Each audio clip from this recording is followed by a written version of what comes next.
Hello, my name's John Pullen and I'm a writer of fiction and non-fiction. In this series of Feeding the Curious Mind, we're going to now, in this episode, look at a lake, but not an ordinary lake, a very, very special lake. Now, lakes are very common. They can be small or they can be huge with towns and cities dotted around them. And the famous ones are like Lake Geneva in Switzerland or Lake Garda in Italy. There's also, of course, the Great Lakes of the United States and Canada. But the one we're going to look at is not on the surface of this planet. It's underneath it, a long way underneath it. And it's in an area which is very difficult to get to. It's in Antarctica.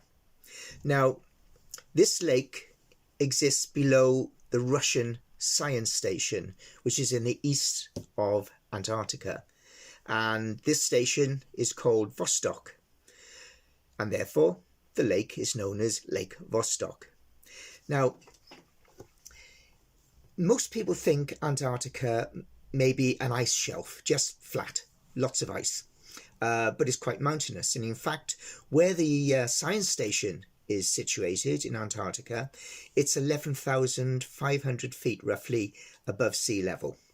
Now, if we consider that this lake, Vostok Lake, is 13,000 feet below the surface at that site, then of course do the maths and we have a lake which is 1,500 feet below sea level.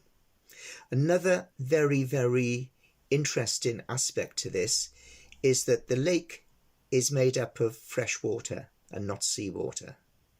Now, it's also a very big lake. The statistics are that it's 160 miles in length by 30 miles wide, and the depth is 1,500 feet. And it's not alone. To date, we've found over 400 subglacial lakes in Antarctica. But how did we find it in the first place? Well, we need to go back to the 1950s and 1960s.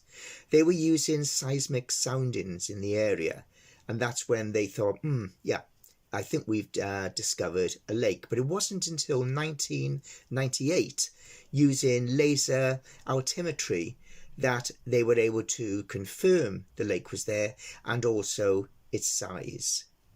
So how do you get to it? Well, the method that is used by many geologists, of course, is taking ice cores, where you drill down through the ice and then you withdraw that core of ice. And it tells us a lot of things, such as the climate through the ages and also the makeup of the atmosphere. It's not something that just you use with ice. You can look at rock strata around the world, and geologists use it to be able to date when certain things happened. There's even places where you can see a layer, a very thin layer, which indicates it was the debris from the asteroid which was partly responsible for the extinction of the dinosaurs 65 million years ago. You can actually see where that arrived. And you can also see where there was some major volcanic activity around the world. So it tells us a lot. So in 2013, scientists decided that they were going to drill down towards this lake and see what's there. This is where the bad news comes in. They did drill down all the way, and when they pierced the ice where the water was, due to pressures, the water immediately moved upwards, up the borehole.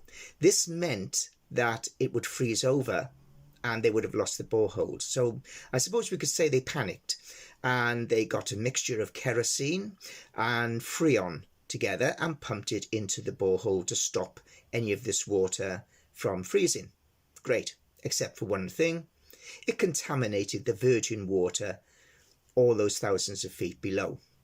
Not very good. Luckily, it's a very big lake, but even so, to contaminate that water was not good. And the reason for that is that the ice cores showed that the oldest part was 400,000 years old.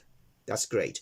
But it was also indicative that the water itself had not been disturbed for between 15 and 25 million years.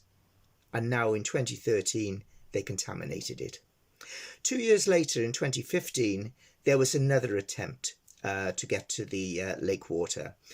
This time, lots and lots of safety measures were taken, and the official report says there was no contamination.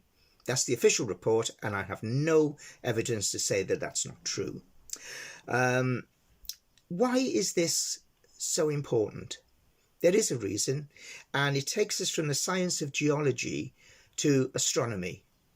There are 2 satellites in our solar system which we believe contain underground lakes of liquid water, even though the temperature outside is very, very low due to gravitational effects and thermal effects.